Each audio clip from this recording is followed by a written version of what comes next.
kita sekarang mengelupan ikono belajar pendoa syafaat. Jadi menurut kamu apa itu pendoa syafaat? Lo mau belajar remote? Ada masih ingat? Ataupun siapakah atau siapa itu pendoa syafaat? Di sini persoalan yang sangat besar sehingga tidak banyak orang tampilkan diri mereka menjadi pendoa syafaat. Pertanyaan sini lo mulun masih ame sembayang. Asalnya pengalamanku kerebu mangunku pengurusi pelayanan doa 7 daerah. Lo mula uwi papu kebalada. Mudah nami tebupun sembayang. Nah kai meguro mudah ya. Nah kai pendoa syafaat. Ya, siapa pendoa syafaat sekarang? Ayo, saya adalah pendoa syafaat. Siapa pendoa syafaat? Angkat tangan. Yang sadar dirinya bahwa dia adalah pendoa syafaat. Nanti kita akan lihat.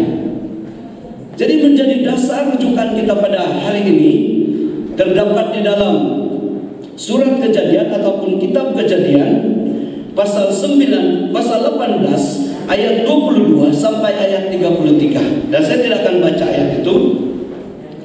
Ini menceritakan di mana Abraham didatangi oleh 3 tetamu yang belum pernah dia kenal dan belum pernah jumpa. Dan ketiga orang ini datang kepada Abraham untuk menyatakan bahwa Allah akan menghukum kota Sodom. Jadi kerap tidak ciri Abraham dan tidak pegayam kebelaan ini kami dengar mengikut terjemahan bahasa Malaysia. Kami datang untuk memperhatikan dan membuat penelitian tentang tuduhan terhadap kota Sodom, di mana kota ini melakukan banyak sekali kejahatan. Dan sehingga tuduhan ini telah sampai kepada Allah. Makanya kami datang untuk melihat apakah yang dikatakan itu benar atau tidak. Lalu kedua orang itu pergi ke kota Sodom dan Tuhan menurut terjemahan bahasa Malaysia tinggal bersama Abraham. Dan Abraham sedang berbicara langsung kepada Tuhan. Dan dia katakan kepada Tuhan, Tuhan katanya, jika ada 50 orang di kota Sodom yang percaya kepada Tuhan, melakukan kebenaran, apakah engkau masih menghukum kota itu? Tidak. Kalau ada 50 orang, aku tidak menghukum kota Sodom. Oke Tuhan, sekali lagi, jangan marah ya. Sekiranya ada 45 orang yang melakukan kebenaran di kota Sodom, apakah engkau masih menghukum kota Sodom? Tuhan katakan tidak. Sekiranya aku dapati 45 orang di sana, aku tidak menghukum kota Sodom. Tuhan jangan marah. Saya mau bertanya lagi Tuhan. Sekiranya ada 40 orang yang melakukan kebenaran di kota Sodom, apakah engkau menghukum kota Sodom? Tuhan menjawab tidak. Sekiranya aku mendapati 40 orang yang melakukan kebenaran di kota Sodom, aku tidak akan menghukum kota Sodom. Tuhan jangan marah. Saya mau bertanya lagi. Abraham boleh tahan ya. Jika ada 30 orang di kota Sodom yang melakukan kebenaran, apakah engkau menghukum kota Sodom? Tuhan katakan tidak. Jika aku mendapati 30 orang, aku tidak akan menghukum kota Sodom. Tuhan, sekali lagi saya mau tanya. Jika ada 20 orang yang melakukan kebenaran di kota Sodom, apakah engkau menghukum kota Sodom? Tuhan mengatakan tidak. Jika aku mendapati 20 orang melakukan kebenaran di kota Sodom, aku tidak akan menghukum kota Sodom. Tuhan, namun sebuah berutan. Inan pelemulun puluh gurur menurut kota Sodom, wan menghukum datang. Inan pepuluh gurur Abraham, nahu menghukum datang. Ternyata tidak ada. Itu sebab penghukuman terjadi di kota Sodom. Dan lalu Tuhan katakan kepada Lot dan keluarga bahwa mereka keluar daripada kota Sodom. Jadi di dalam perjanjian lama, di dalam zaman Abraham, yang mewakili orang Israel, para imam dan para nabi. Oke? Yang menjadi wakil untuk menjadi pengentaraan. Syafaat artinya pengentaraan antara Allah dan manusia. para imam dan para nabi. Abraham juga salah satu daripada nabi. Dan Abraham adalah menjadi pendoa pengantaraan kota Sodom dan kepada Allah. Itu di dalam perjanjian lama. Jadi apa yang kita perlu perhatikan sekarang adalah pada saat ini, gereja hari ini. Karena persoalan yang saya ajukan di sana, siapakah itu pendoa syafaat? Dan saya menjawabnya di dalam perjanjian lama ataupun di dalam PL, yang menjadi pengantaraan Allah itu, yang dimaksudkan pendoa syafaat itu adalah imam dan para nabi. Tidak sembarang orang.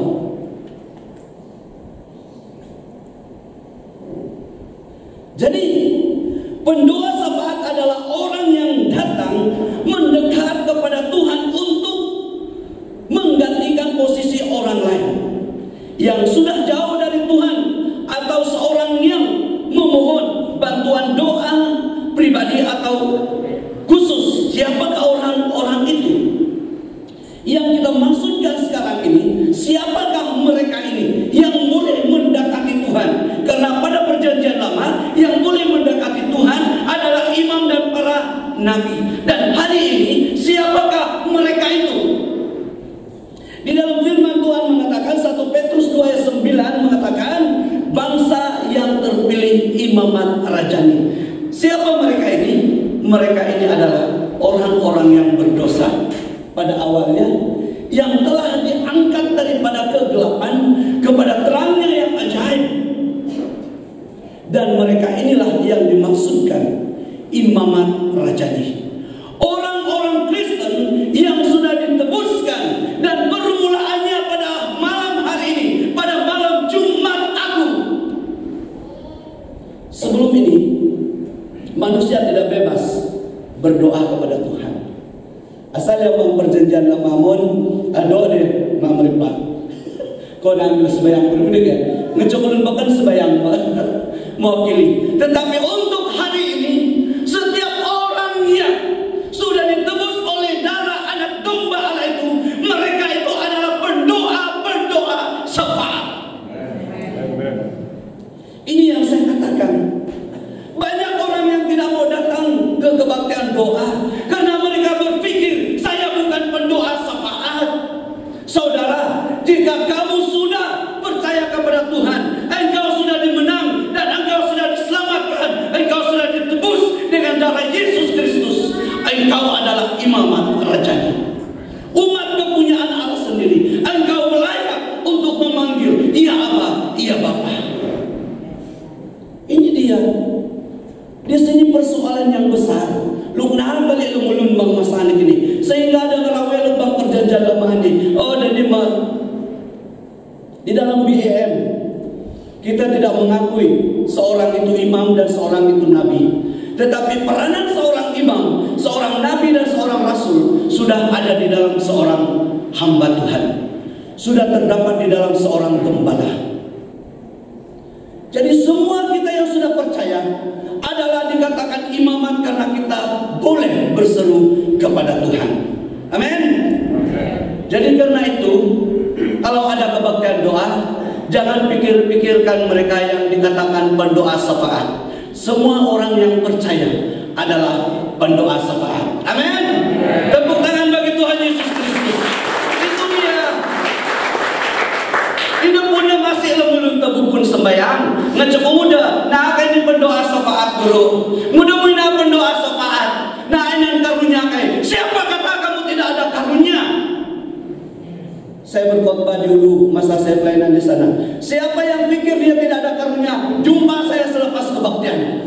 Saya tunjukkan firman Tuhan kepadanya bahwa setiap orang itu sudah diberikan karunia.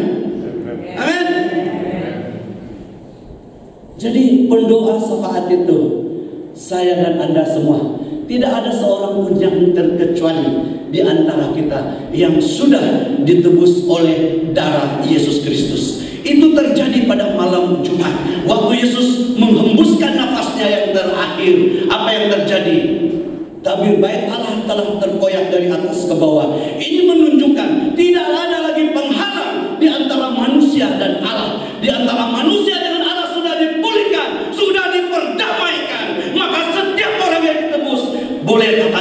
ya Aba, ya Bapa. Jadi Bapak Ibu, saudara-saudari yang dikasihi Tuhan, jangan kita hanya bangga karena kita adalah pendoa syafaat. Dan perlu kita tahu hati seorang pendoa syafaat. Hati seorang pendoa syafaat. Makabur mata selamin mungkin ya. Buyur bang burun ya. Oke. Hati seorang pendoa syafaat. Seperti apakah hati seorang pendoa syafaat? Ini perlu kita ketahui. Banyak orang yang mengaku dia adalah pendoa syafaat, tetapi hatinya belum membuktikan bahwa dia benar-benar pendoa syafaat. Mari kita buat ukuran pada hari ini melalui kebenaran firman Tuhan. Hati seorang pendoa syafaat harus memiliki hati Kristus. Oke, pendoa syafaat, sekarang kamu sudah memiliki hati seperti Kristus? Hati seorang pendoa syafaat itu harus memiliki hati seperti hati Kristus. Seperti apakah hati Kristus yang dimaksudkan? Hati yang mengasihi dan mengampuni. Lukas 23 ayat 34 berkata, "Ya Bapa, ampunilah mereka, sebab mereka tidak tahu apa yang mereka perbuat." Doa ini terjadi di mana? Waktu Yesus tergantung di atas kayu salib. Yesus adalah pendoa syafaat. Waktu dia sedang tergantung, kalau saya, yang patut saya lakukan adalah mengutuk. Kiranya Engkau Bapa menghancurkan kepala mereka ini. Kan? Tetapi apa yang Yesus lakukan saat dia melihat perbuatan manusia terhadap dirinya? Ya Bapa, ampunilah mereka, sebab mereka tidak tahu apa yang mereka lakukan. Jadi hati seorang pendoa syafaat adalah hati yang mengasihi dan mengampuni. Itulah hati Yesus Kristus. Saudara, saya seharusnya mati karena hukum dosa.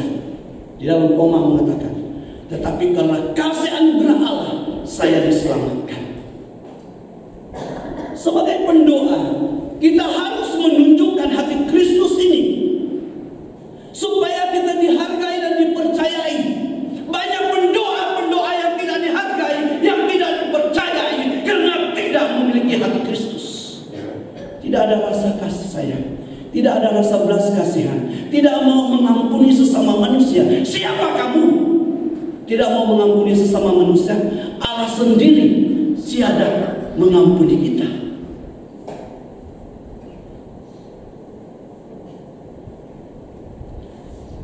Dalam Matius 5 ayat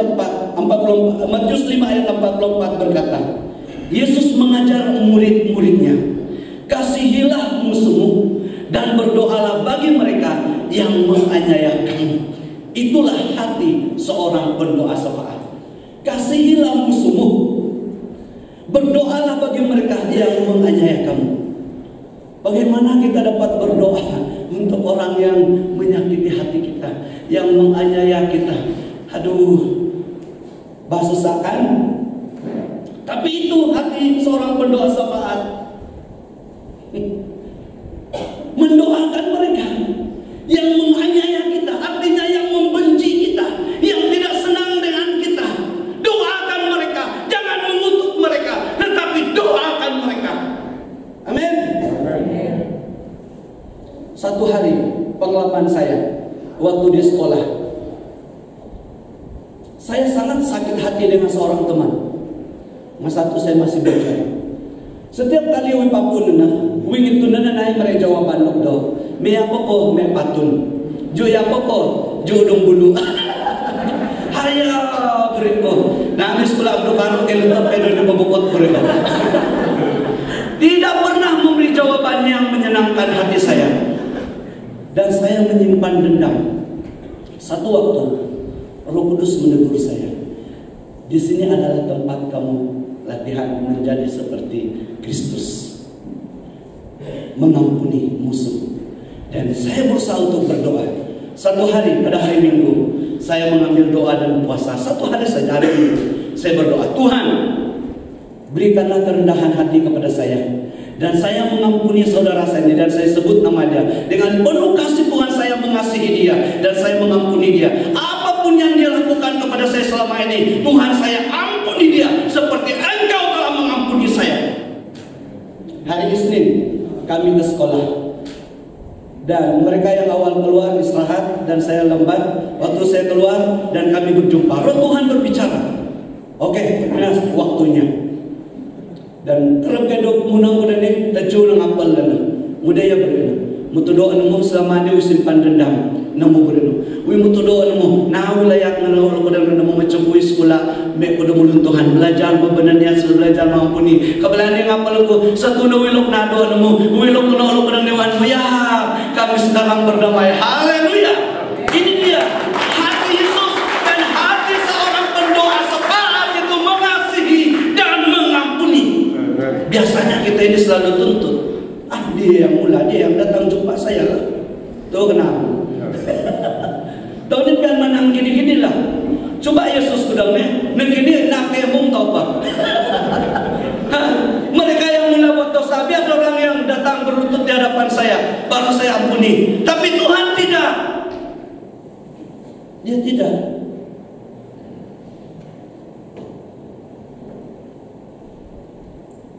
Abraham mendoakan Lot, walaupun Lot pernah mengecewakan Abraham, namun ia mendoakan keselamatan Lot. Kali ini kerana berdidong tamu ni kayak anak-anakan anak-anak. Lot, siapa tanah biar mula mana? Di Lot niar kaya pak kakorak panin, malung yang makam di tak pekong panin. Oh panin we kenapa talalok do tanah di tu Lot. Dah ada Lot ke? Pak Lot do anu yang Abraham kena. Emailnya Abraham sen.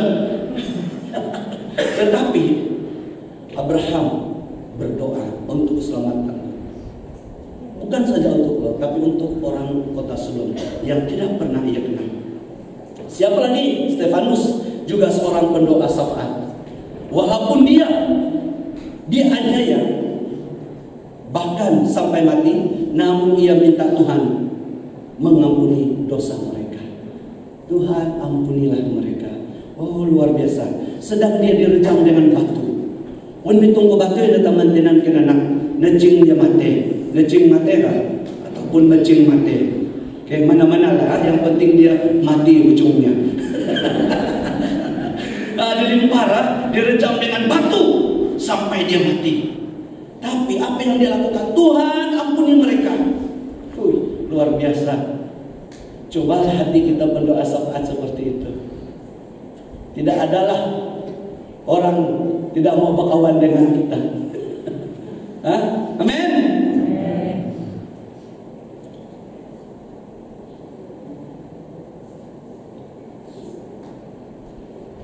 Hal yang perlu dimiliki oleh seorang pendoa syafaat ialah, tadi kita telah melihat hati seorang pendoa syafaat. Dan ada beberapa hal dan sifat dan sikap yang harus kita miliki yang menonjol daripada orang lain yang tidak mengenal Tuhan. Karena saya katakan tadi bahwa semua orang yang sudah ditebus, semua orang yang sudah percaya kepada Tuhan adalah pendoa-pendoa syafaat. Dan ada beberapa perkara, ada banyak hal, tetapi saya hanya membawa beberapa untuk kita perhatikan hari ini. Ada beberapa hal yang perlu kita perhatikan dalam hidup seorang pendoa syafaat. Pertama, peka dan terbeban terhadap orang-orang yang mengecewa atau menyakiti kita. Kita harus peka terhadap mereka yang mengecewakan kita dan yang pernah menyakiti hati kita. Amin. Walaupun rasanya sakit, tetapi kita harus peka. Artinya kita memperhatikan mereka, kita memperdulikan mereka. Walaupun mereka pernah menyakiti hati kita, jangan kita buang batu, tetapi kita harus memperhatikan mereka dan terus mendoakan mereka. Seorang pendoa syafaat mengucapkan kata-kata berkat dan menaikkan syafaat bagi mereka yang